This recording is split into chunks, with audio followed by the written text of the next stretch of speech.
communauté. Les obligations délictuelles sont celles dont l'origine provient de l'accomplissement d'un fait illicite ou dommageable. Donc ce sont celles dont l'origine provient de l'accomplissement d'un fait illicite ou dommageable, à la suite duquel fait, le débiteur se trouve tenu envers son créancier d'une réparation personnelle,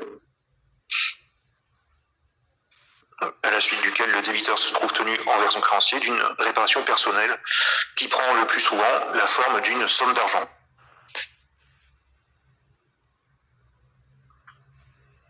Et donc on avait précisé qu'effectivement là, l'obligation, elle ne naît pas de la volonté ni du débiteur ni du créancier. C'est pas eux, c'est pas leur volonté qui a créé ce lien d'obligation. C'est le législateur qui, dans des situations de fait particulières, crée ce lien d'obligation. Et on a dit enfin que à Rome, les délits se divisent en délits publics et en délits privés. Alors on verra ça sur un petit schéma. En fait, c'est assez simple à comprendre. Il faut juste bien suivre la logique. Donc délits publics et délits privés. Donc la peine publique pour un délit public, elle est infligée par l'État, d'où son caractère public, par l'État, par la cité, tandis que la peine privée pour les délits privés, c'est celle que la personne lésée, donc celle qui est créancière ici, peut poursuivre dans le cadre judiciaire. Et enfin, on avait terminé là-dessus en disant que les délits et les peines publiques appartiennent à Rome à ce qu'on appelle le droit criminel. Ce serait notre droit pénal actuel, donc le droit criminel. Elles intéressent toute la société, elles intéressent la cité dans son ensemble. Évidemment, c'est pour les choses les plus graves. Tandis que les délits privés, à Rome, sont du ressort du droit civil.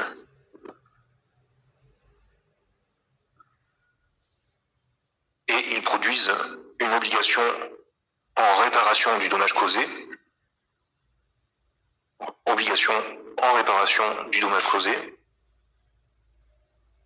plus le paiement donc d'une peine privée, on va voir, qu'on appelle la poena. En plus le paiement donc de cette sorte de peine privée qu'on appelle la poena. Alors, introduction, une introduction rapide avant le premier chapitre. De la vengeance à la poena. Donc, introduction de cette première partie, de la vengeance à la poena. Alors, rapidement, il est probable que dans les temps les plus anciens, l'usage était la vengeance privée.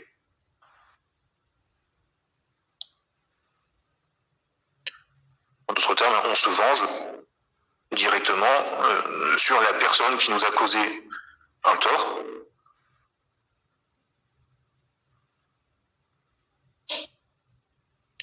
Avec toutes les limites que ce système implique.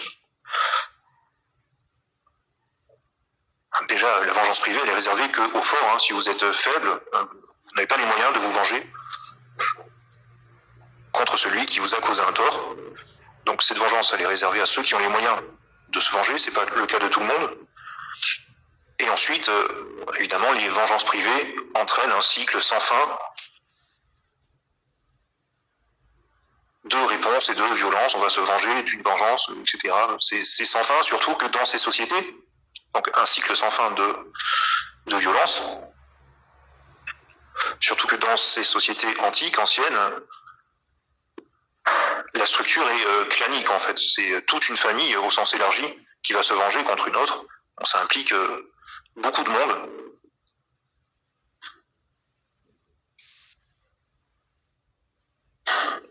Donc la vengeance privée, certes, mais on imagine qu'en fait cette vengeance privée, elle est très vite encadrée, parce que sinon on ne peut pas fonder une société avec un tel système. Donc dans les temps anciens déjà,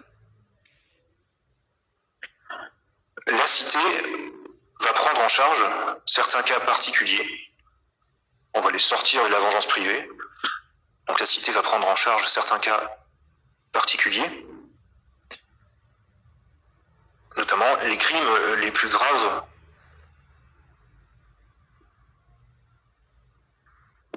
pour l'équilibre de la cité, ont vite été considérés comme des délits publics. Ce sont des affaires qui concernent la cité entière et pas seulement 2 personnes ou 2 clans. Des délits publics, ce qu'on appelle des crimènes, d'où vient le mot crime. Et ces délits sont passibles de la peine de mort, enfin punis par la mort d'ailleurs.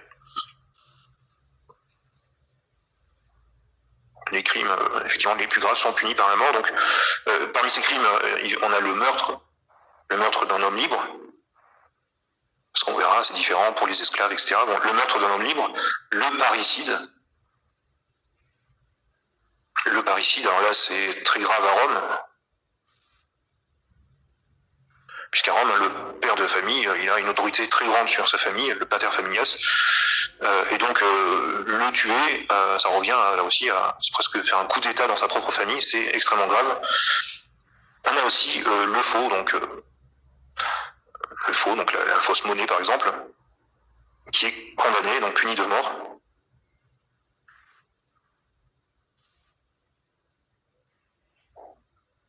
On estime aussi probable que, pareil, toujours rapidement, en parallèle à la vengeance privée, pour les affaires moins graves, mais en parallèle à la vengeance privée, se met en place un régime de transaction. Un régime de transaction.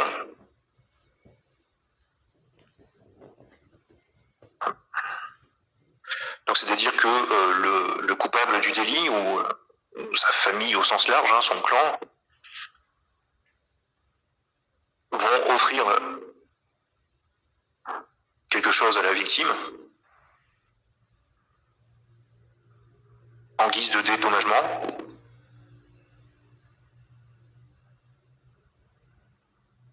Pour éteindre les représailles. Bon, on va faire une transaction, on va offrir quelque chose, de l'argent, du bétail, enfin peu importe, à la victime, et en échange, on arrête les représailles. Et en ce sens, la loi des 12 tables, je vous rappelle, moi, 449, la loi des 12 tables,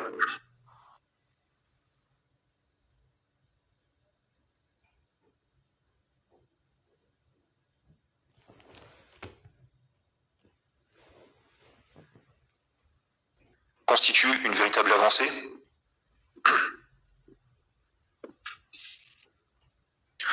Puisque dans les cas exposés par la loi, qu'on va voir, dans les cas exposés par la loi, l'auteur d'un délit privé,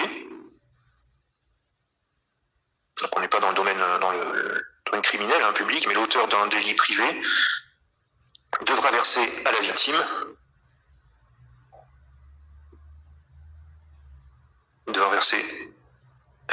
une composition pécuniaire,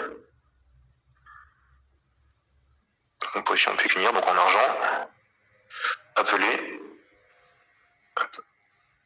la poena.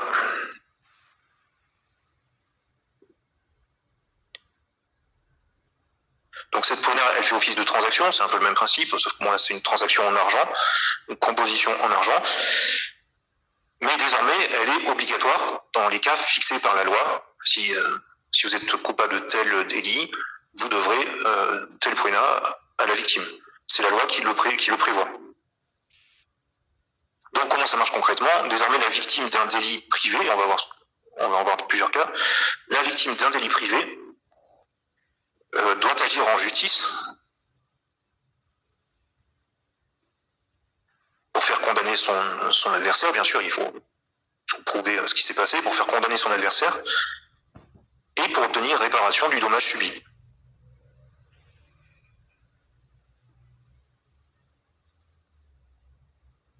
Donc conséquence en droit des obligations, Si on est dans un cas prévu par la loi des 12 tables, si on se trouve dans un cas prévu par la loi, la justice reconnaîtra la victime comme créancier. Si le créancier, c'est celui qui reçoit la compensation, donc la victime sera reconnue par la justice comme le créancier, l'auteur du délit comme le débiteur, il devra réparer le dommage qu'il a causé. Donc l'auteur du délit sera reconnu comme le débiteur. Et la réparation prendra la forme donc de la poena fixée, dont le montant sera fixé par la loi.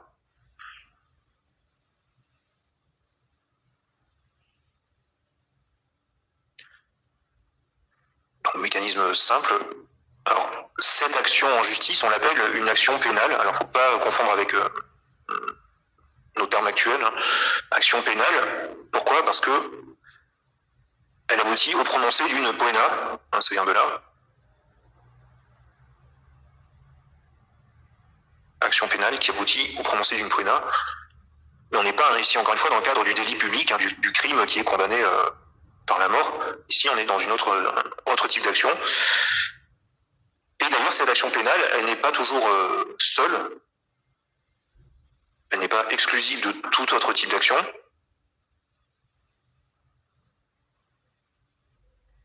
Puisque l'auteur du délit pourra être condamné donc par une poena, dans le cadre de l'action pénale, à laquelle on pourra rajouter, on va le voir, une action, par exemple, une action rei persécutoire, action pénale pour la poena, et action rei persécutoire, qui permet à la victime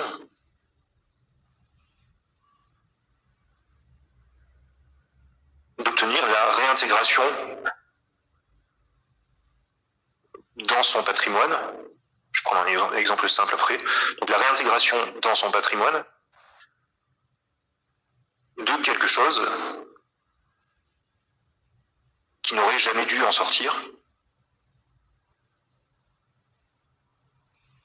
Donc ça permet de demander, d'exiger la réintégration dans son patrimoine de quelque chose qui n'aurait jamais dû en sortir, qui en est sorti par la faute du débiteur. Par exemple, c'est dans le cas simple du vol de quelque chose. L'auteur du vol pourra être condamné par une action pénale à payer une poena, élevée souvent, on verra, et par une action rei persécutoire à restituer l'objet volé, s'il est toujours entre ses mains ou si... Donc l'action pénale, elle n'est pas seule, on peut lui rajouter des actions.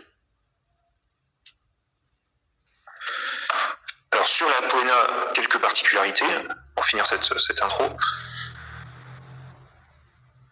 Son montant à cette poena, son montant dépasse toujours le préjudice causé. C'est une idée de punition, il ne faut surtout pas tirer profit d'un délit, d'une action délictuelle. Donc ici, l'auteur du délit sera condamné au double, au triple, au quadruple, on verra. Il paiera toujours plus, effectivement, que le préjudice causé. Et cette poena, elle profite entièrement à la victime.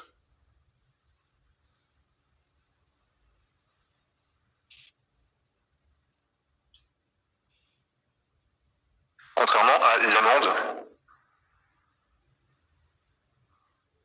on appelle la multa. Donc contrairement à l'amende qui, elle, va profiter à l'État, elle est versée à l'État, elle n'est pas versée à la victime du délit. Donc la poena, c'est ce côté privé, elle est payée à la victime.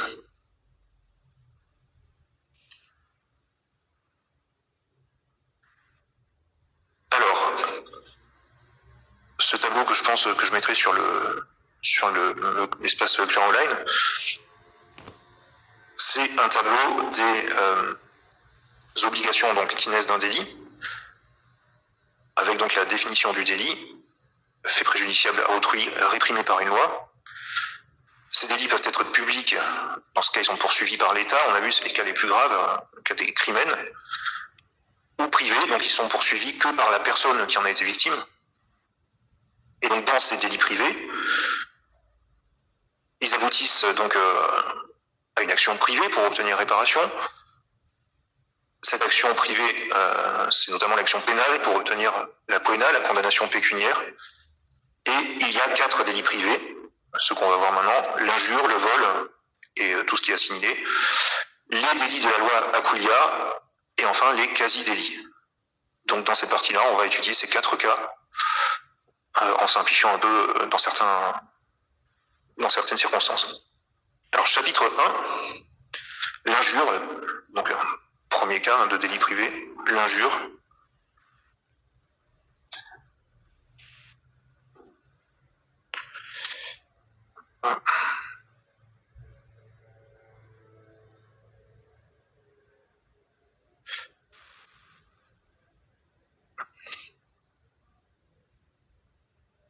Alors, juste pour que ce soit bien clair, hein, dans les atteintes à la personne,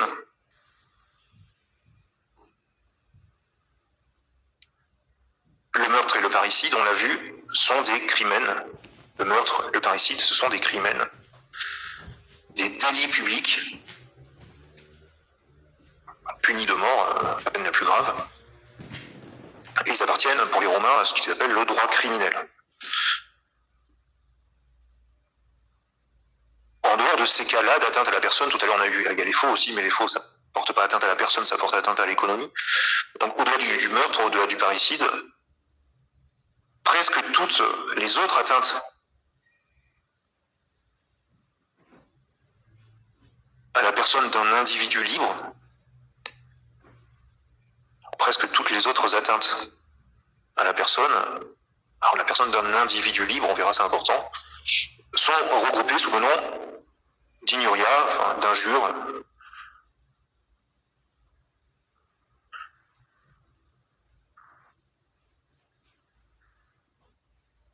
Donc pris dans son sens large, l'injure, on va utiliser le terme francisé, hein, l'injure signifie tout ce que l'on fait sans en avoir le droit.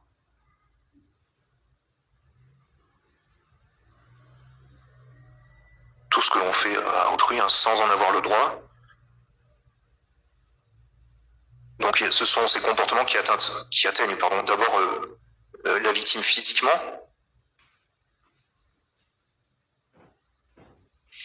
des coups, des blessures, etc. Mais aussi moralement, donc les atteintes physiques, mais aussi morales, les insultes, les atteintes à l'honneur, à la pudeur, etc. Donc ça, on le verra.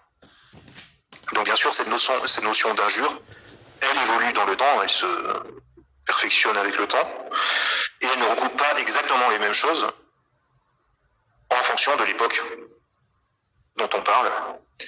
C'est une notion évolutive, comme toutes les notions du droit romain, et donc elle n'a pas le même sens à l'époque ancienne, archaïque, à l'époque classique, puis à l'époque post-classique.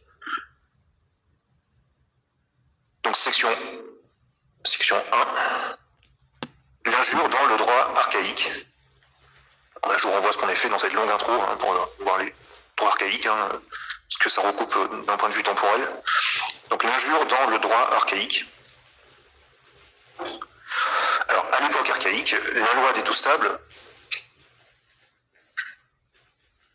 au début de la République, en moins 449, la loi des 12 tables prévoit 3 degrés de violence physique, constitutive donc d'injure, au préjudice d'un homme libre toujours. Donc on a 3 degrés de violence qui constituent l'injure, constitutive d'injure pour les hommes libres. Je rappelle encore, là on est dans les délits privés, hein, et pas dans les crimes qui sont des délits publics. Donc le cas le plus grave, le plus sérieux,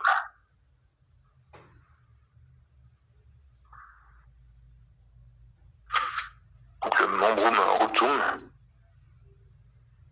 donc bon, pas besoin d'être latiniste pour comprendre ce que ça veut dire, le membre qui a été rompu. Ce sont donc les blessures qui provoquent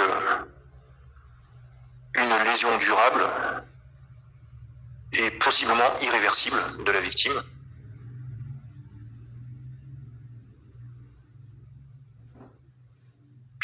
guérit pas toujours hein, d'un membre cassé, d'un bras cassé ou d'autre chose, possiblement irréversible, mais ça concerne pas que les os, hein, même si on pourrait le croire. Par exemple, la perte d'un œil est incluse dans le membrane rectum. Effectivement, c'est irréversible.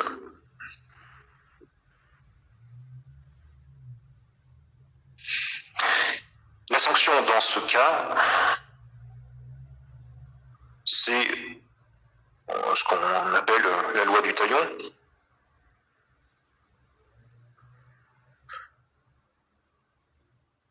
Donc œil pour œil, dent pour dent, bras cassé pour bras cassé. Bon. Même si la loi prévoit que on peut essayer de conclure un accord avec la victime,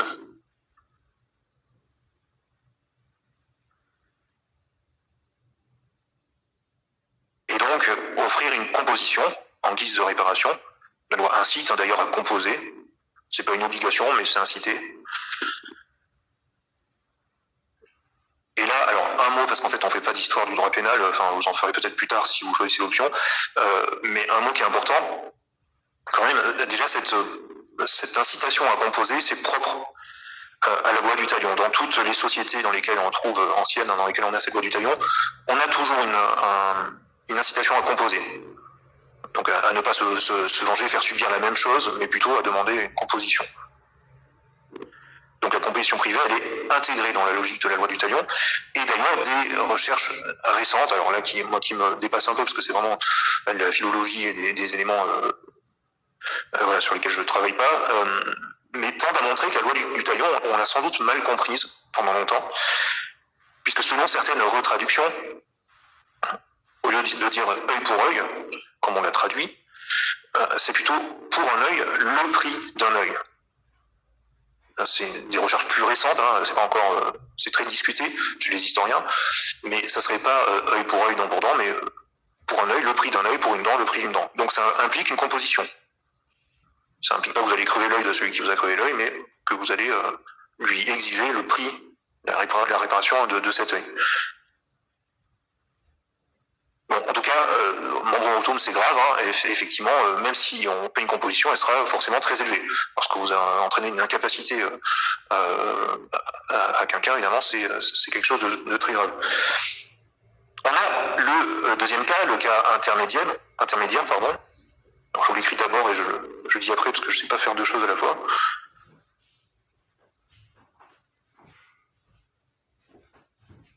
Donc l'os fractum vel collisum.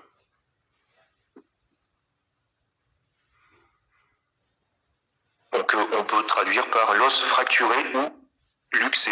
L'os fracturé ou luxé. Plus largement, ce sont toutes les blessures guérissables, de moindre importance, qui peuvent guérir, enfin qui guérissent, et qui ne laissent pas de handicap ou d'incapacité à vie.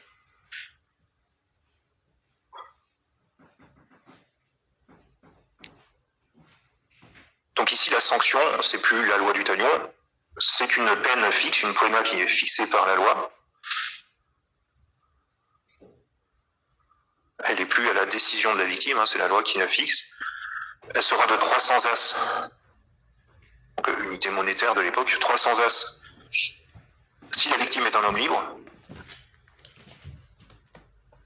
et la moitié, 150, si c'est un esclave.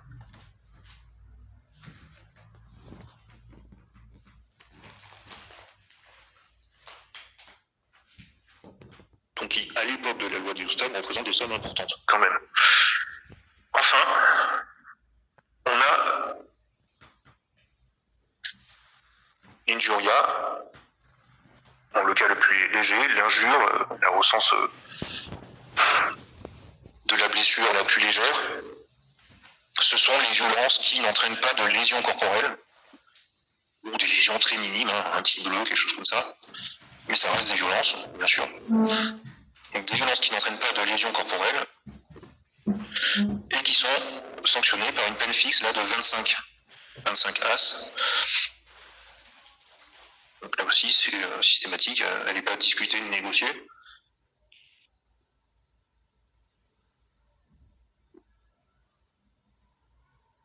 Donc premier point qui est intéressant, ici on est dans un régime de responsabilité assez unifié.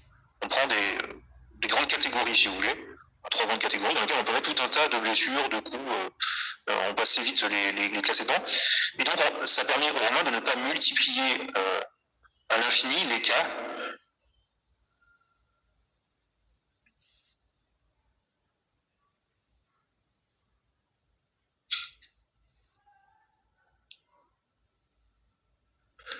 Alors, on m'a posé une question à l'instant, alors attendez, excusez-moi.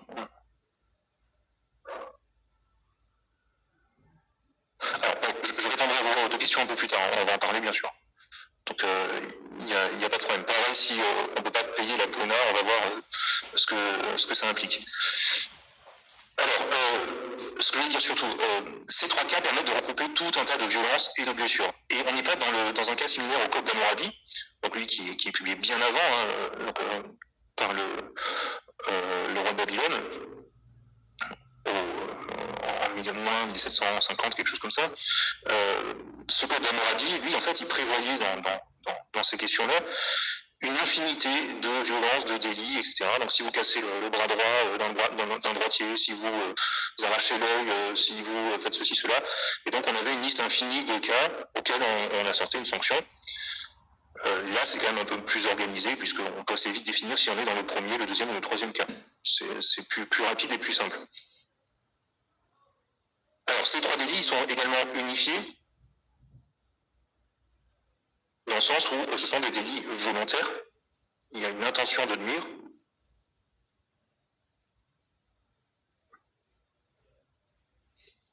Et ça, c'est très important. Il faut que l'auteur de l'acte ait eu une intention de blesser sa victime, de s'en prendre personnellement à elle. Par conséquent, les blessures causées par accident ou par imprudence,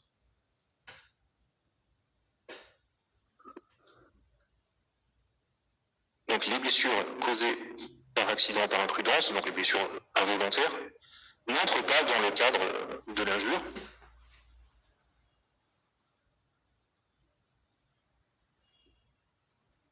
Et la loi des 12 tables dit même, je cite, vous pouvez le marquer, parce que c'est très clair, si l'arme a échappé de sa main, plutôt qu'elle n'a été lancée, donc si vous êtes super maladroit et que votre arme vous échappe et qu'elle vient blesser quelqu'un, donc si l'arme a échappé de sa main plutôt qu'elle n'a été lancée, qu'on sacrifie un bélier en expiation. On n'a rien demandé, le pauvre bélier, mais il sera sacrifié en expiation, mais on n'est pas dans le cadre ici de l'injure, puisque c'est pas volontaire, hein, c'est vous avez tout simplement laissé échapper votre arme. Bon, avec tous les limites que ça implique bien sûr, mais l'enjeu de cette loi des 12 tables, c'est de limiter au maximum la vengeance privée. On laisse la possibilité de la loi du talion, mais en fait, finalement, on favorise quand même la composition pénale. Section 2. Section 2. L'injure dans le droit classique et post-classique, je les ai regroupés.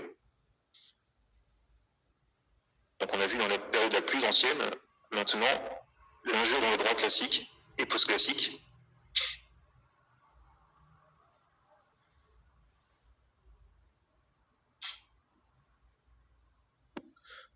Donc bien sûr, dans le droit classique, désormais, c'est le prêteur qui va le plus, on ne peut pas dire légiférer, mais améliorer le droit. Donc l'édit du prêteur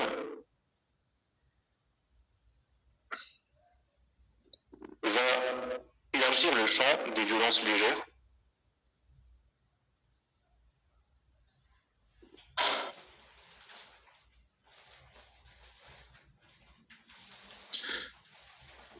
Donc là aussi, c'est souvent le signe d'un perfectionnement du droit, quand on tolère de moins en moins les violences, jusqu'à aller maintenant chercher les violences légères, on va voir ce que c'est. C'est bien que le droit occupe une place plus centrale et se développe. Donc désormais, la violence, elle n'est plus seulement physique. Dans la vieille loi des 12 tables, c'était de la violence physique. Donc désormais, cette violence, elle n'est plus seulement physique, elle peut être aussi morale, prend en charge les blessures morales.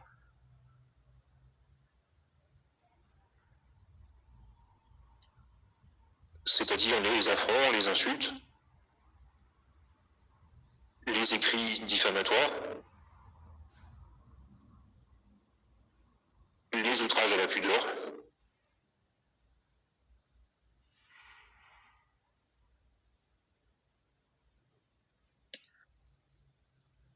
dans le même temps, un phénomène intéressant là aussi, certains vieux crimes de la loi des 12 tables,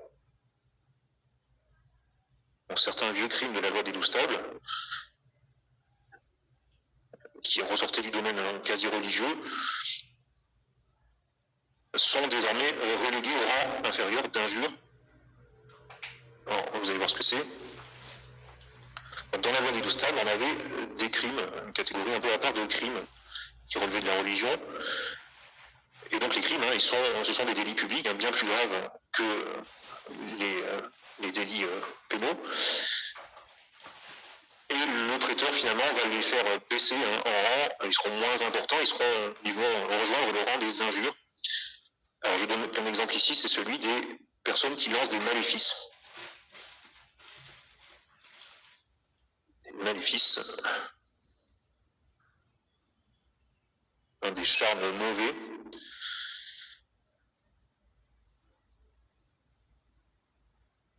Donc autrefois, jeter un maléfice était passible de la peine de mort.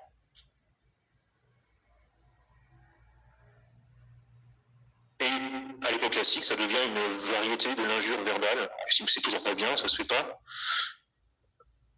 Mais ça ressemble davantage à une sorte de diffamation. C'est puni comme une diffamation ou une injure verbale. Et donc c'est beaucoup moins lourdement sanctionné.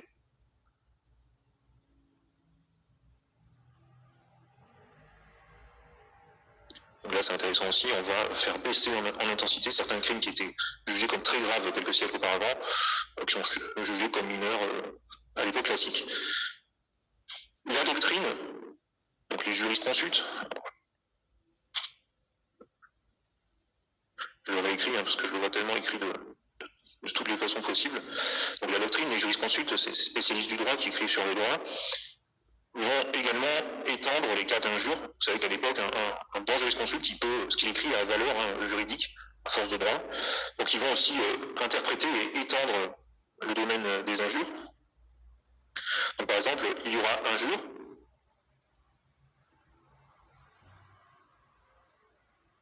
si le créancier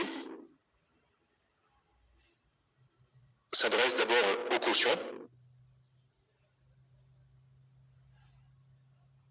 On s'adresse d'abord aux cautions avant de s'adresser aux débiteurs solvables.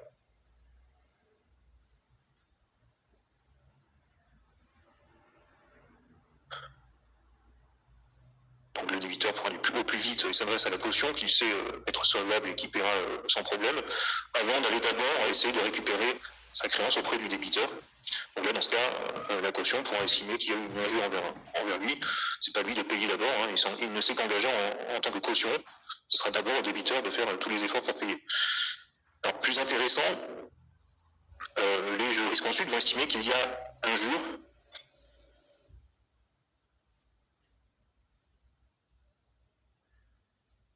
à chaque fois qu'il est porté atteinte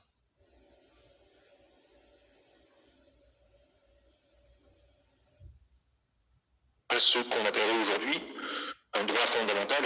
À cette époque, on ne parle pas de droits fondamentaux, bien sûr, mais à chaque fois qu'on porte atteinte à un droit fondamental de l'homme vivant en société. Alors, je prends un exemple, quelques exemples simples. Par exemple, on interdit à un homme libre de se déplacer librement où il veut dans la ville. Ça, c'est une injure. Il faut qu'il y ait d'excellentes raisons pour interdire, sinon on ne peut pas interdire. On lui interdit d'aller au théâtre ou au bain public. Voilà. Si on prend ces mesures d'interdiction sans justification, c'est une injure envers celles qui en sont les victimes. Alors, et là encore, et toujours à l'époque classique, le délit d'injure doit être intentionnel.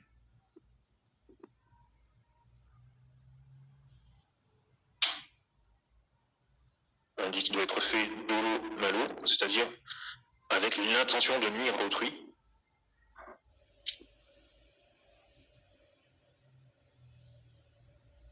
On en tire aussi une conséquence importante, c'est que ceux qui sont atteints de démence, ceux qui n'ont pas leur faculté mentale, les fous, mais aussi les enfants, les jeunes enfants, les enfances,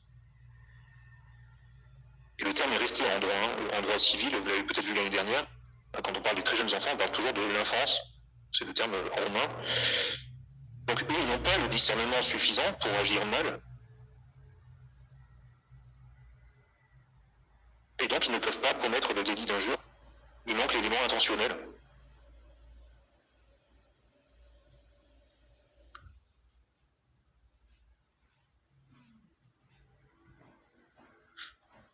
Quant à la victime,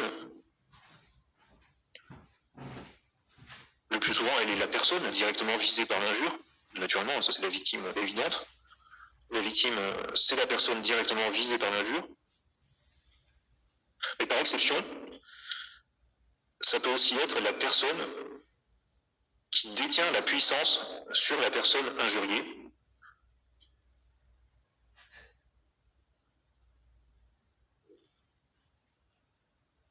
La personne qui détient la puissance sur la personne injuriée. Alors, je prends l'exemple très simple du père de famille, le pater familias dont on a déjà parlé. À Rome, un droit de la famille qui est quand même très différent du nôtre. Le père de famille à Rome,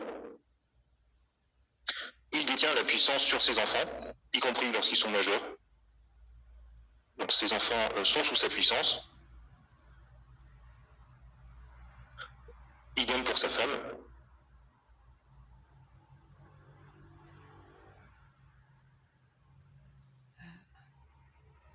On parle de patria potestas, on a la puissance du père de famille sur sa famille en fait. Et donc, si par exemple la femme est injuriée,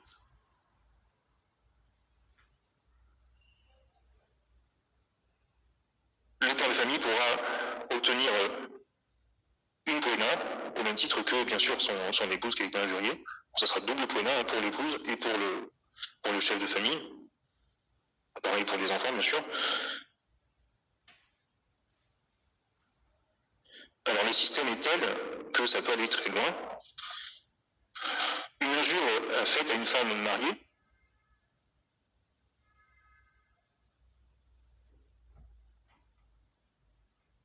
va toucher par ricochet beaucoup de monde.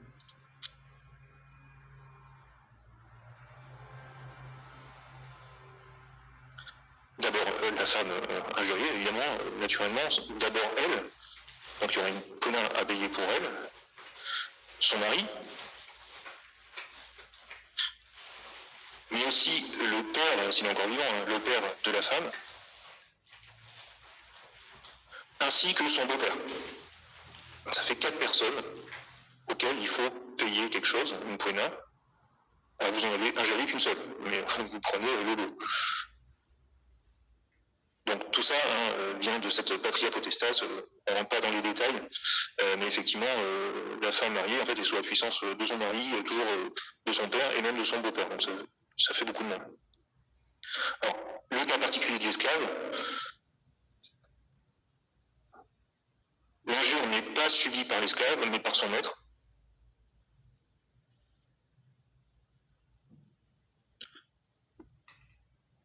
Et encore, il faut que cette injure soit particulièrement importante.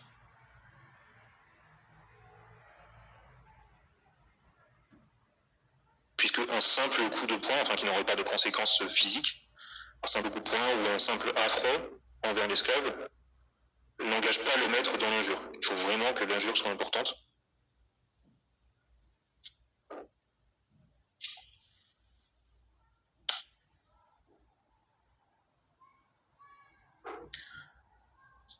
Alors sur la peine, et puis on fera la pause à 30, on fera une pause de 10 minutes, ou encore 10 minutes. Sur la peine qui est transformée, il y a aussi le talion de la loi des 12 tables, on oublie, n'existe plus. Et en plus, comme je vous l'ai dit, on n'est pas sûr qu'il ait vraiment existé sous sa forme avec broïde en pourtant. Mais en tout cas, plus de talion. Tout est remplacé par une lourde composition.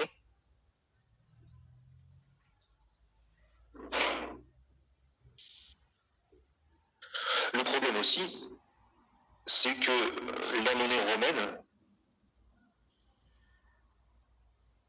connu une forte dépréciation, comme dans toutes les économies qui se développent, un phénomène d'inflation important.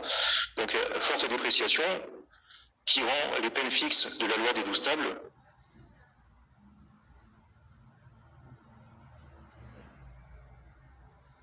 particulièrement basses, en fait, ridicules presque. Les peines fixes de la loi des 12 tables, à l'époque avancée de la République, elles n'ont plus aucun sens, elles sont trop basses, ça revient à quelques centimes.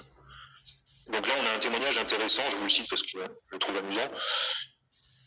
Donc d'un érudit romain, Aulus Gellius, donc lui qui écrit donc à la fin de la République, il a écrit un L'ennemi attique. Et donc il nous donne un témoignage important de la vie à Rome et notamment quelques éléments de droit romain. Donc je vous le lis, ne le notez pas, mais c'est pour bien comprendre. Il écrit « J'ai dit que certaines dispositions péchaient par un excès de douceur », alors il parle des dispositions de la loi des 12 tables. Par exemple, la peine édictée contre l'injure ne vous paraît-elle pas beaucoup trop faible? Donc il rappelle la peine qu'on a présentée tout à l'heure. Si quelqu'un fait une injure à un autre, dit la loi, la peine sera de 25 as. Et donc il écrit « Il faudrait être bien pauvre pour se refuser à ce prix le plaisir de l'injure ». Et il nous raconte l'histoire d'un homme d'une rare méchanceté, dont le plaisir était de souffleter les hommes libres qu'il rencontrait dans la rue. Donc il s'amusait à mettre des baffes à toutes les personnes qu'il croisait. Et derrière lui, il y avait un esclave qui avait une bourse pleine d'argent et qui donnait 25 as à chaque personne qui avait pris une baffe. Puisque ça coûte rien, 25 as, à cette époque, ça n'a aucune valeur. Et donc voilà, il s'amusait à faire ça. Donc évidemment, cette peine fixe, elle n'est plus admissible à cette époque. Et donc les préteurs vont progressivement tenter de réapprécier la composition pour injure.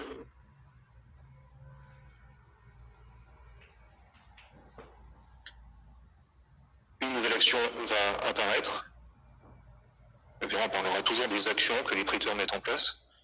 L'action estimatoire d'injure.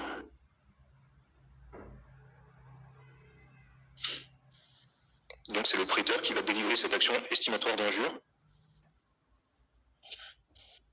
Alors ici, la formule va être délivrée par le préteur. Et elle commence toujours par un exposé précis des faits. Donc les faits sont précisément exposés, présentés, afin que le juge puisse arbitrer le mieux possible la peine.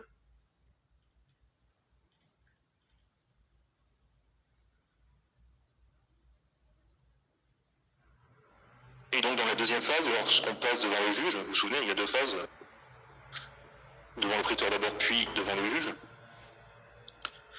le préteur va abandonner au juge le soin de déterminer la valeur de la poena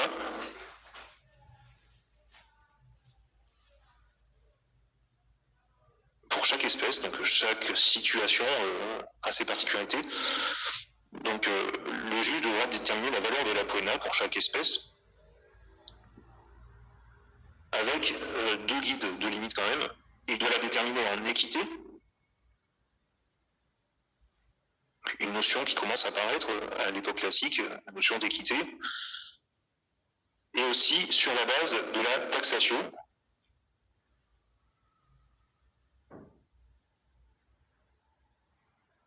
C'est-à-dire la demande de la victime.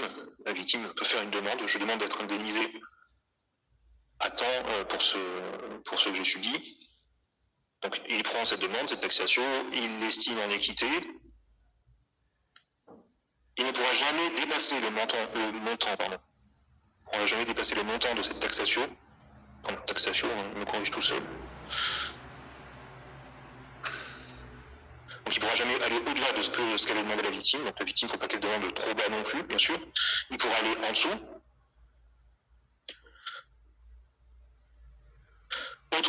au pouvoir du juge.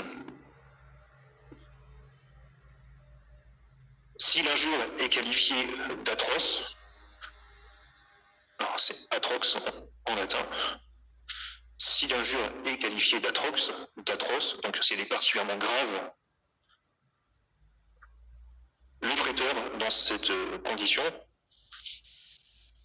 fixera directement lui-même le montant de la poena dans la formule.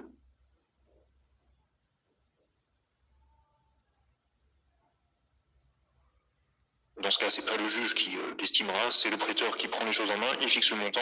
Si les faits sont avérés, le juge condamnera à payer le montant. Il n'aura pas la possibilité de moduler cette peine. Alors, je propose qu'on fasse la pause maintenant et on verra ensuite qu'est-ce qu'une injure atroce. Donc, à tout à l'heure.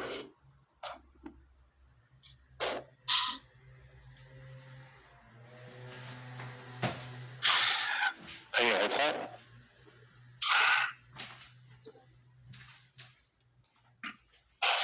Donc, qu'est-ce qu'une injure atroce? Donc, ça peut recouper plusieurs situations.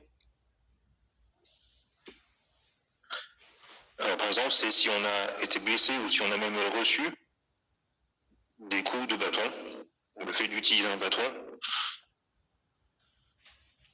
rend l'injure en injure atroce. Ça va dépendre aussi de la partie du corps qui est endommagée. L'œil, par exemple, c'est toujours une injure atroce parce que c'est précieux. Ça peut dépendre aussi du lieu dans lequel l'injure a été commise.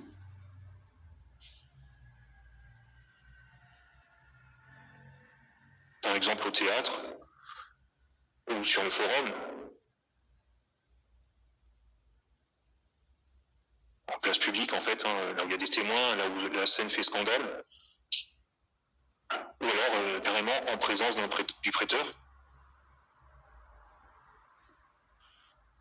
Évidemment, ça aggrave l'injure, ça la rend atroce, même si ça, à l'origine elle est légère.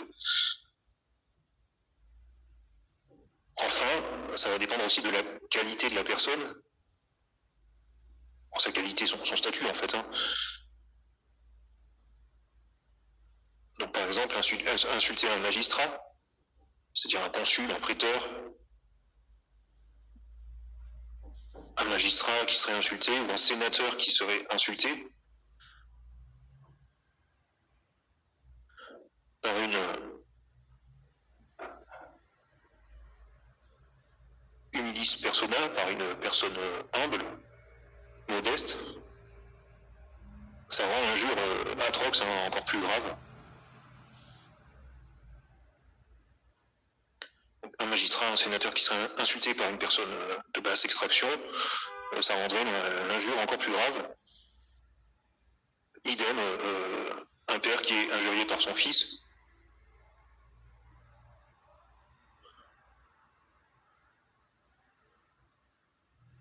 Bon.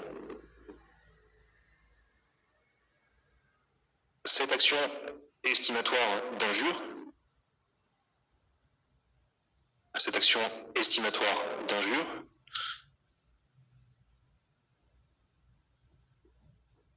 elle est infamante.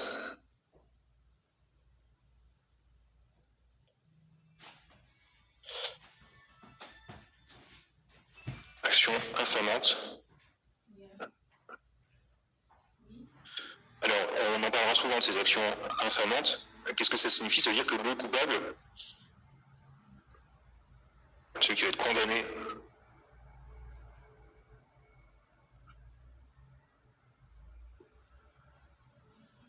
celui qui va être donc condamné va se voir retirer une partie de ses droits civils et politiques.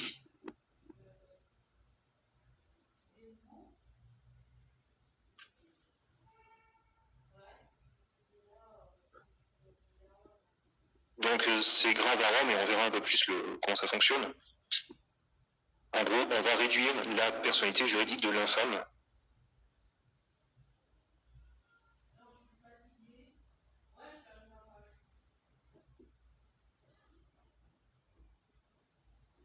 Alors, attendez, je vois qu'on me met des questions. J'arrive pas bien à les lire puisque. Alors, si un fils insulte sa mère, il peut demander une poignée pour elle, son fils et les hommes qui l'entourent. Alors non. Non, si un fils insulte sa mère, déjà c'est pas lui qui. Lui il paiera la poignée, on est d'accord. C'est la mère qui pourra demander une poignée. C'est pas considéré dans ce cadre comme une injure atroce. Ensuite, les hommes qui l'entourent. Alors évidemment, tous ceux qui ont la puissance sur la mère pourront là aussi demander la poignée. Mais voilà, on est d'accord, la poignée, ce sera le fils qui la paiera s'il a commis une injure sur la personne de sa mère. Alors, enfin, en cas d'action intentée à la légère,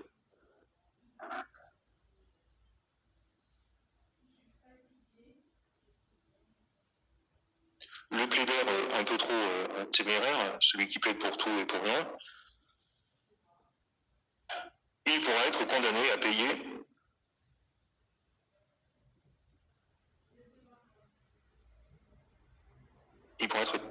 payer un dixième des sommes qu'il avait réclamées à tort.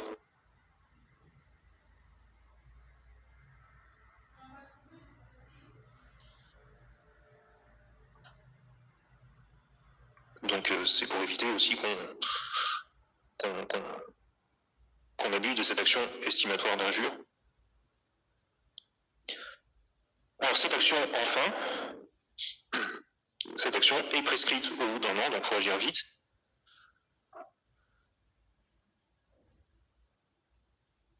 Donc cette action se prescrit au bout d'un an.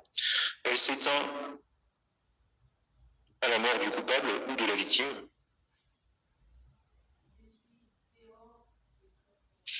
Donc c'est une action strictement personnelle. Elle est intransmissible.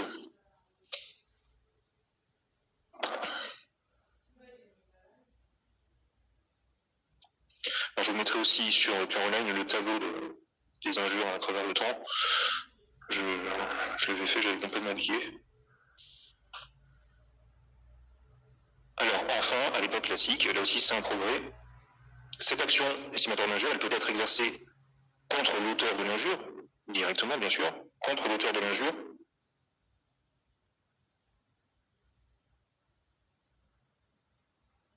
mais aussi contre celui qui a provoqué le fait dommageable.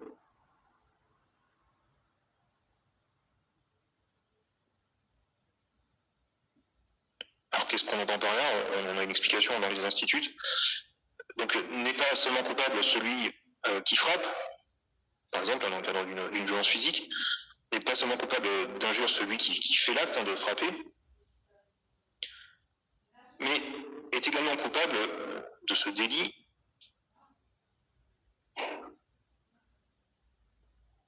celui qui a été par méchanceté à l'origine d'un coup de poing.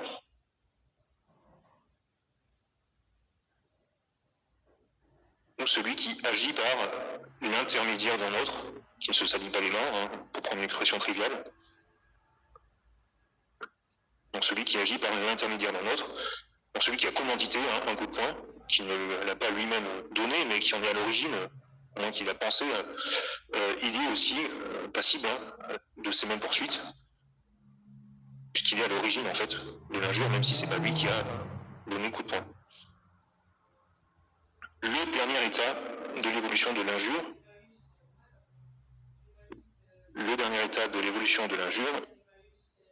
a lieu à la fin de la République, au 1er siècle avant notre ère. Donc il a lieu à la fin de la République. Vous savez que la République a disparu en moins 27. On passe à l'Empire, donc le dernier siècle, c'est la fin de la République. Donc à cette époque, on a un accroissement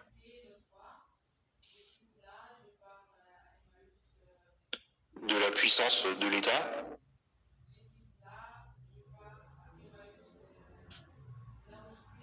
Et toutes les injures particulièrement graves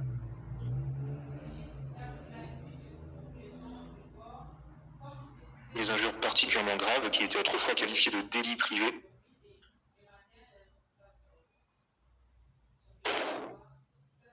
vont être transformés en délits publics.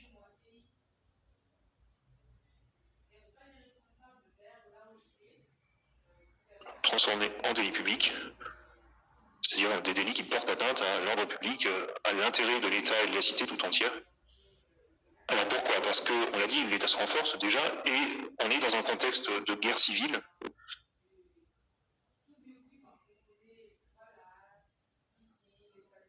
Des clans qui se... une grande famille qui se battent pour le pouvoir. Et donc, avec une nouvelle loi, on a dit il y en a peu de lois à Rome.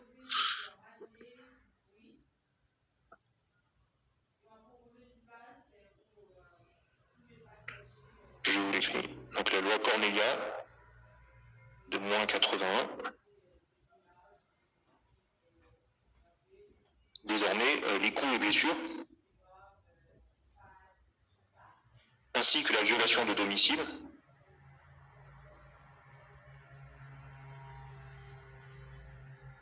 sont réprimés, à partir de cette loi Cornelia, sont réprimés par les juridictions répressives, donc les juridictions publiques. C'est l'État qui prend en charge. La peine pour les coupables, c'est une peine corporelle, auquel on va rajouter une pena, une indemnité, arbitrée par le juge en fonction de la gravité.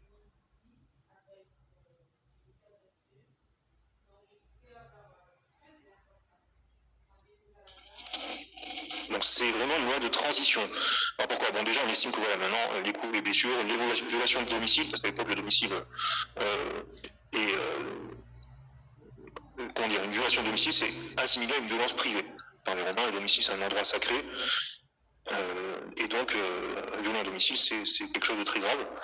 Donc tous ces actes graves quittent le domaine privé.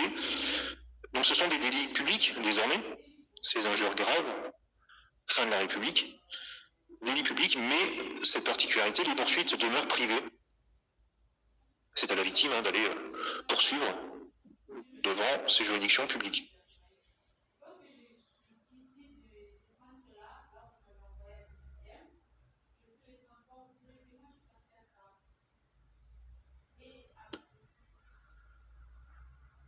Sous l'Empire, enfin, je ne vais pas développer outre mesure, mais on voit l'évolution. Sous l'Empire, l'État va étendre son contrôle.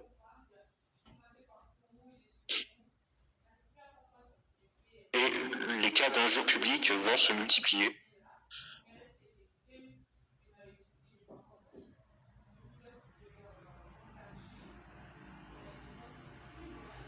Alors, chose intéressante, je simplifie un peu le schéma, mais c'est pour voir les grandes lignes.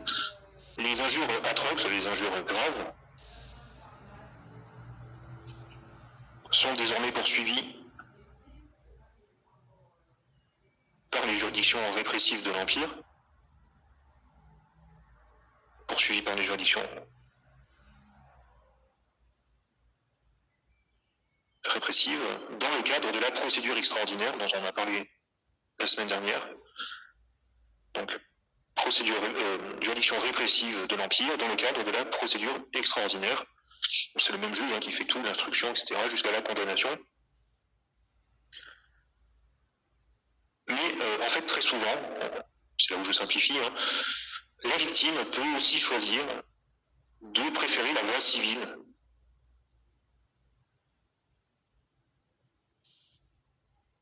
Il y a encore une possibilité de choix. L'État n'a pas le monopole de toutes ces infractions. Et dans les derniers états du droit romain, en état le plus avancé, soit la victime choisit la voie civile, donc la voie privée, auquel cas elle pourra obtenir la réparation et le paiement d'une pena.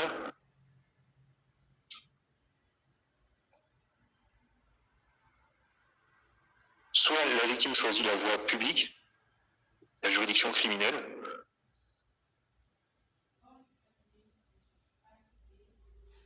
Et là, en fait, la condamnation, ce sera une condamnation à une peine corporelle. Et l'ajout de la poena ne sera pas systématique. La juridiction criminelle condamne à une peine corporelle. Et elle ne condamne pas à verser une somme d'argent. Donc il y a un peu ce choix qui, dans beaucoup de cas, est laissé à la victime. Et parfois, il n'a pas le choix. C'est la voie publique obligatoirement. D'autres, c'est un peu mixte. Et c'est intéressant, c'est que jusqu'à la fin, en fait, on reste dans ce système où la voie privée, en général, reste possible. Et surtout, ce qui est très important pour nous, c'est que les Romains distinguent bien la sanction de la réparation. Et ça, dans notre droit positif, hein, c'est toujours le cas.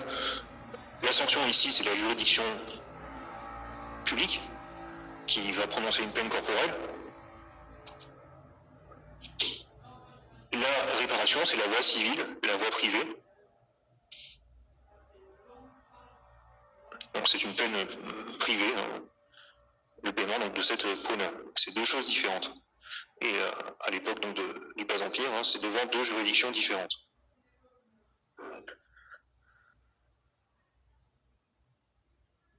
Alors voilà pour ce premier chapitre sur l'injure. Vous voyez, c'est assez rapide, hein, on passera un peu plus de temps sur les contrats. Chapitre 2, le vol.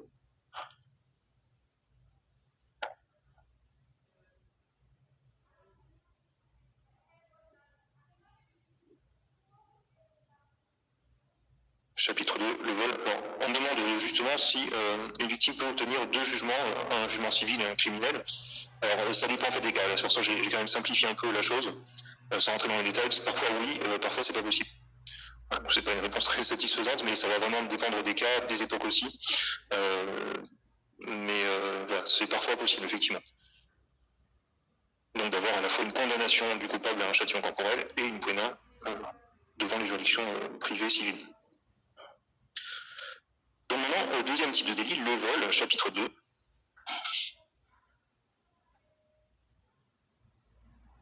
Le vol qu'on appelle le furtum en latin.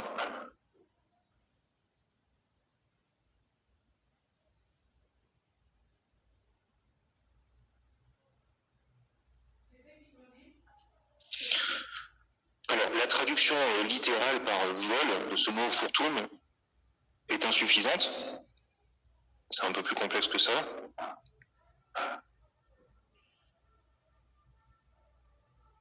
Puisqu'à Rome, le furtum désigne toutes les atteintes à la propriété ou à la possession d'autrui.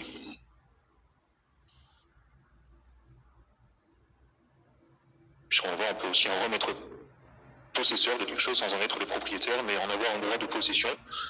Si vous faites du droit des biens, je pense que vous voyez ce que ça signifie. On y reviendra de toute façon. Donc, soit des atteintes à la propriété, soit des atteintes à la possession. Mais le mot furtum peut aussi désigner à Rome la chose volée. Ça désigne la chose volée.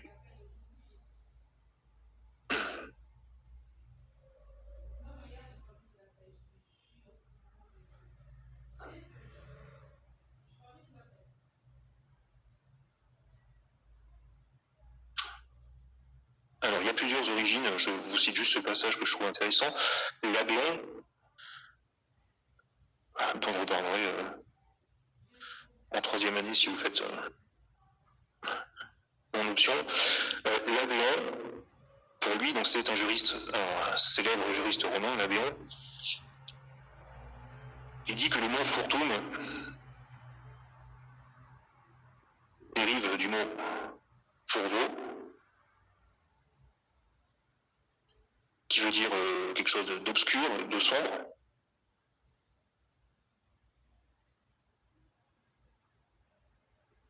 Parce que le vol se fait en général de nuit, dans l'obscurité. On vole rarement en plein jour, enfin on peut le faire, mais c'est pas forcément une bonne idée. Donc le vol se fait souvent en secret, dans l'obscurité ou la nuit. Alors que d'autres juristes, comme Sabin, Sabinius d'ailleurs, Sabin en français, estime que pas du tout, le mot fortune dérive du mot fraude.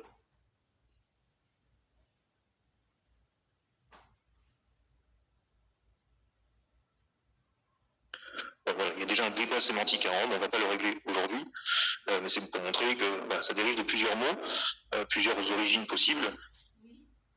Aujourd'hui, dans notre droit positif, la définition du vol est assez simple. C'est l'article 311-1 du Code pénal.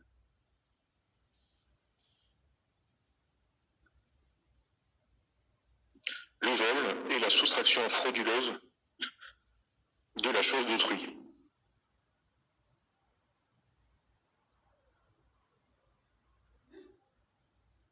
Donc le vol est la soustraction frauduleuse de la chose d'autrui. On va voir qu'à Rome, la notion de vol est plus large que celle de notre droit pénal actuel. Elle est plus large, elle est moins claire en fait que celle de notre droit pénal actuel. Donc là aussi, de façon très originale, section 1, le vol dans le droit archaïque.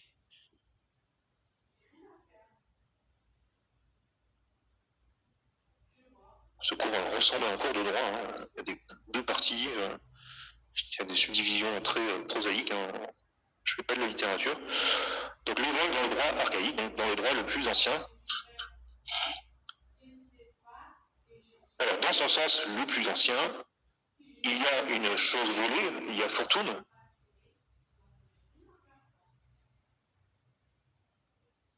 Dans ce sens, une chose volée, à chaque fois qu'une chose mobilière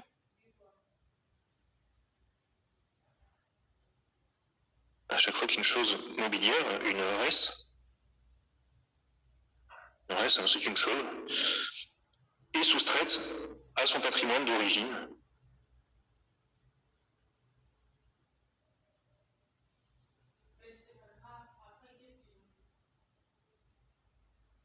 Alors déjà quelques particularités de l'esprit romain. Bon, les esclaves sont assimilés à des choses, ce sont des res, donc si vous enlevez un esclave, vous êtes considéré comme un voleur. Il y a chose volée. Donc enlever un esclave, ça fait partie du fortune. Plus étonnant peut-être, les personnes en puissance, on en a parlé un peu tout à l'heure de la puissance, les personnes en puissance, qu'on appelle les alieni chauris, ceux qui sont toujours sous la puissance, en général du père de famille, hein, donc la femme mariée ou le fils ou la fille de famille, ils suivent un régime un peu similaire, puisque le ravisseur de ce type de personne sera considéré comme un voleur. Bon, c'est pas seulement les esclaves, c'est aussi le cas pour les personnes en puissance. En puissance, ça veut dire un sous la puissance, grosso modo, du père de famille.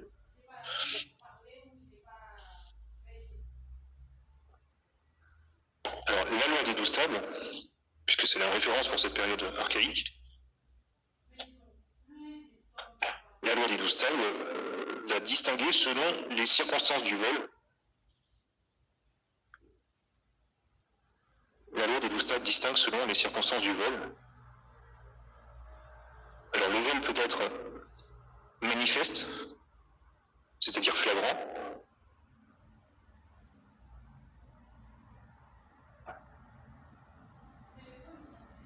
ou non manifeste, donc non flagrant.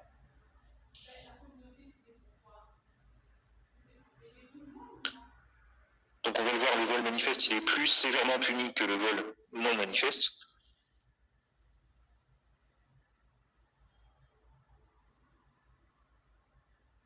Et si il y a une peine à une poignard, elle sera bien sûr plus élevée que pour le vol non manifeste.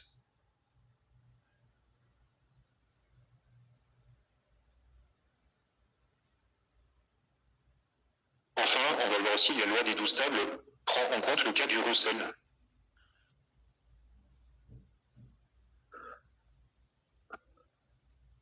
Donc le recel, c'est-à-dire la détention d'une chose volée.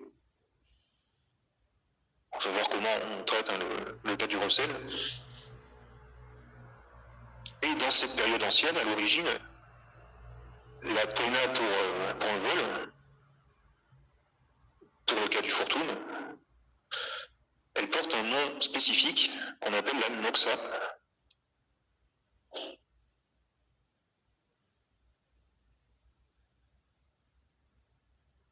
Alors c'est une composition, c'est comme la poena, une composition payée par l'auteur du vol pour échapper à la vengeance de la victime, exactement comme la poena.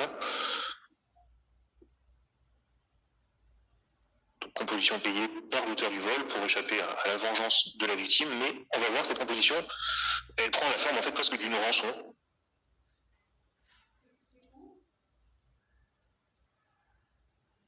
Et on va expliquer pourquoi. Une rançon, c'est plus proche de la rançon que de la composition. Enfin, lorsque le voleur est pris en flagrant délit, on va bien le développer, mais lorsqu'il est pris en flagrance, la preuve du délit est faite.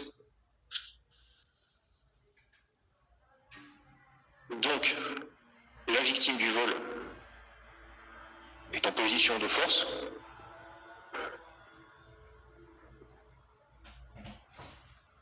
Et elle pourra exiger une noxa très élevée.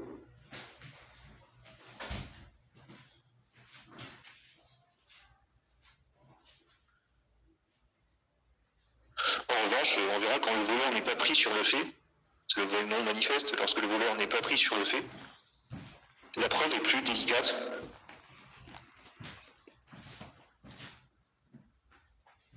Et s'il y a composition, elle sera de moindre importance. Toujours le doute qui plane, la preuve n'est pas évidente à établir. Donc s'il y a condamnation et composition, cette composition sera moins importante. Alors on va commencer par le cas le plus simple, paragraphe 1, le vol manifeste. Le vol manifeste.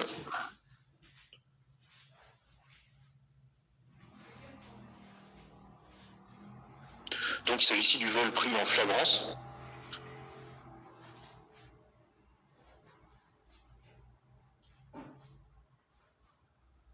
Alors voilà ce que nous disent les textes romains qu'on a retrouvés dans les instituts. Donc le voleur manifeste.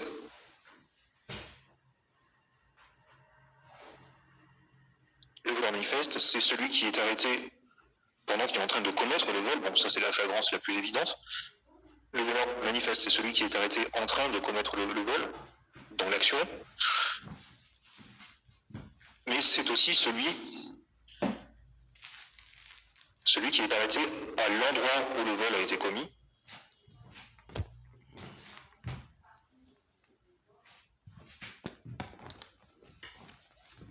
Donc par exemple, il est encore dans le domicile de la victime. Si il n'est pas pris en train de voler, mais on le surprend dans le domicile de la victime, ou dans son bois, ou dans sa vigne, bref, dans la propriété de sa victime, y compris les terrains aux alentours. Et ensuite, on a étendu cette notion de vol manifeste dans tous les cas où le voleur est aperçu ou est arrêté. Dans tous les cas où le voleur est aperçu ou est arrêté en tenant la chose volée.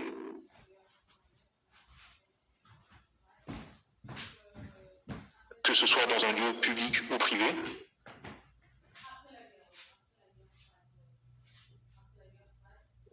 Aperçu ou même arrêté en tenant dans sa main ou sur son dos, enfin peu importe, la chose volée, que ce soit dans un lieu public ou dans un lieu privé, en fait, avant qu'il ne soit parvenu à l'endroit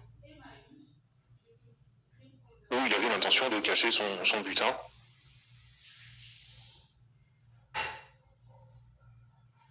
Donc en fait, c'est dès qu'on le surprend avec la chose, quel que soit l'endroit,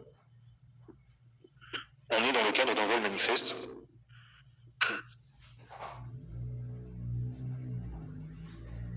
Et donc la gravité va dépendre de la qualité de l'auteur du vol et de circonstances plus ou moins aggravantes. Donc grand 1, on va finir là-dessus, grand 1, la qualité de la personne du voleur. Quentin, la qualité de la personne du voleur. Toujours, bien sûr, dans le cas du vol manifeste. On prend le cas le plus simple d'abord. Donc, si le vol manifeste est commis par un esclave,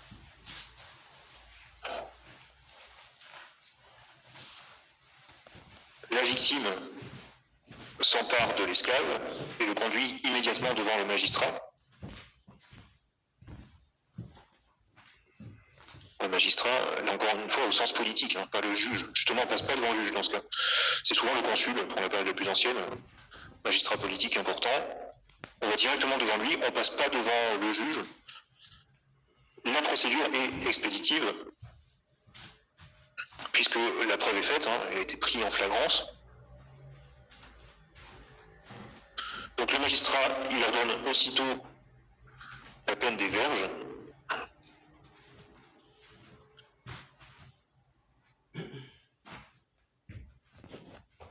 Bon, il est frappé. Et éventuellement, après cette peine, qui est déjà très douloureuse,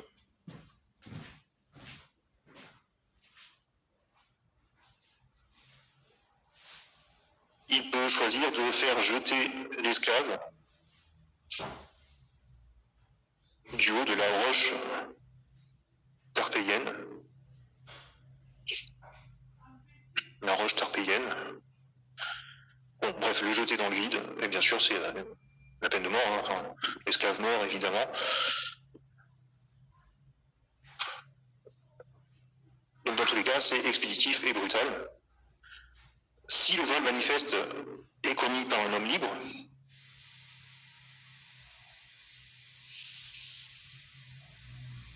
le sort est à peine meilleur, puisque la victime s'empare du coupable, du voleur. Pareil, on le conduit directement devant le magistrat, devant le consul, à l'époque ancienne. Il reçoit lui aussi des coups de bâton, donc, condamné à la peine des verges aussi. Et ensuite, le magistrat prononce une addictio.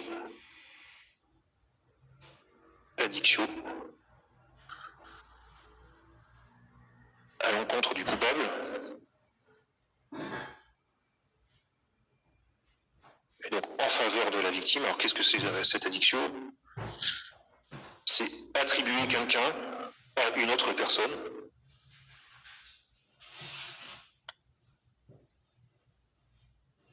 Bref, on met le voleur à la disposition de sa victime.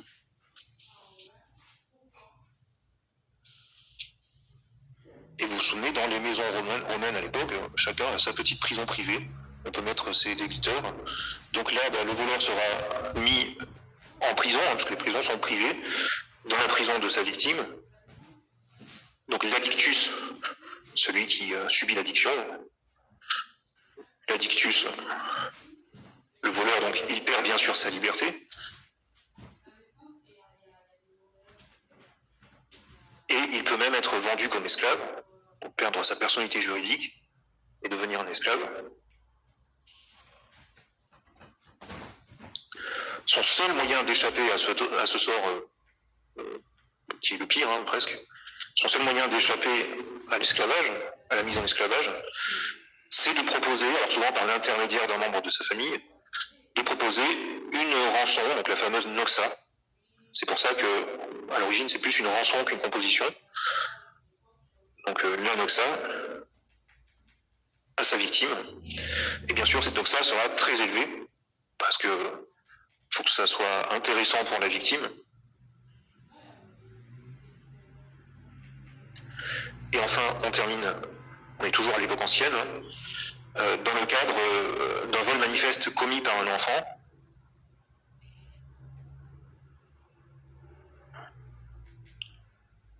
Donc à l'époque ancienne, l'enfant est conduit devant le magistrat, toujours, c'est toujours la même chose. Il est fouetté, peu importe son âge, il est fouetté.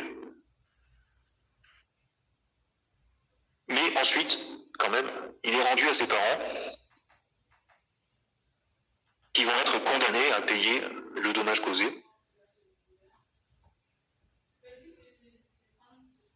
Ils vont être condamnés à payer, à réparer ce dommage. Et là, peu importe, dans cette période ancienne, peu importe que l'enfant ait eu ou non l'intention de commettre un vol, on se soucie peu, là, l'élément intentionnel ne rentre pas en compte. Peu importe de l'intention de l'enfant, seul l'acte matériel suffit. Donc s'il a pris, sans savoir, quelque chose qui lui appartenait pas, qu'il a ramené chez lui, s'il est attrapé en flagrance avec cet objet qui n'est pas le sien, il sera fouetté et ensuite ses parents devront payer une lourde composition. Et là, quel que soit encore une fois l'âge de l'enfant, les enfants souvent ils attrapent des trucs comme ça, on ne sait pas d'où ça vient. Donc à l'époque, il faut les surveiller. Voilà pour la qualité donc de la personne du voleur. Grand 2, et puis on s'arrête là. Grand 2, les circonstances aggravantes, puisque ça peut être encore plus grave. Et on verra ça la semaine prochaine. Voilà, merci beaucoup. Bonne fin de journée.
Ok.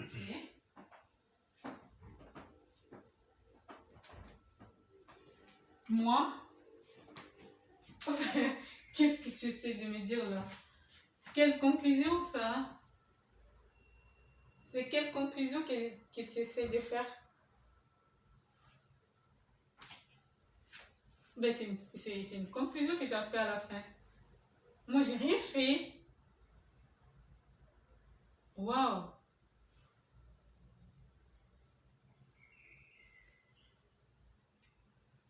Personne? Je te jure.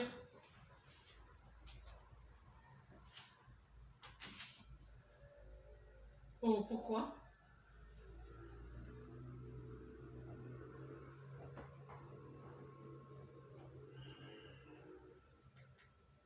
Pouh, c'est des passages, c'est pas des trucs stables, quoi. C'est tout. J'ai dit, c'est pas des trucs stables.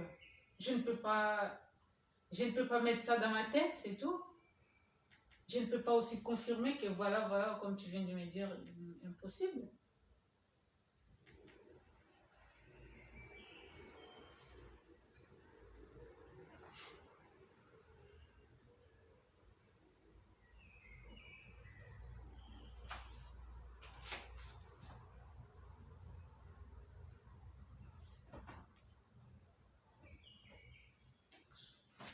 Ok. Bon.